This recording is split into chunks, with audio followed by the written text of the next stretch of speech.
کوئی مخلص ہو کر آپ کے آگے جھک جائے تو اسے جھکا ہوا ہی سمجھے، گرا ہوا نہیں۔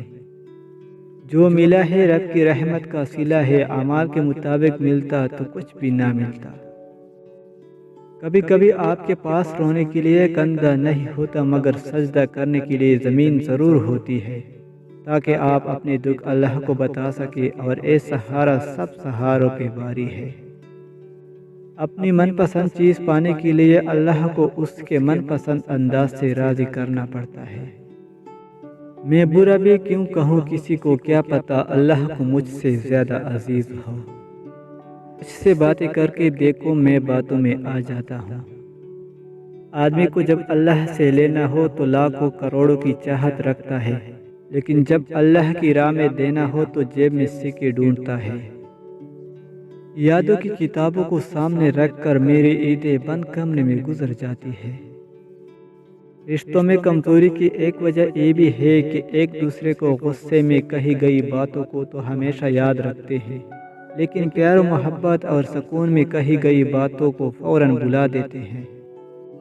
سر جھکانا، انتظار کرنا، مان لینا، مان رکھنا، یہ دنیا کے حسین ترین واقعات ہیں جو کہ اب ناپید ہو چکے ہیں۔ بارش رک جائے تو چھتری بوجھ لگتی ہے، ایسی ہی مطلب نکل جائے تو انسان بوجھ لگتا ہے۔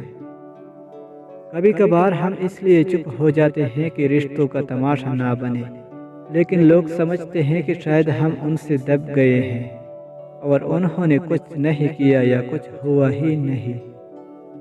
ایسا انسان تلاش کرو جو تمہاری آنکھوں سے گرنے والے آنسو کو اپنی ہتھیلی پر یوں سمیٹ لے جیسے وہ کوئی قیمتی موتی ہو۔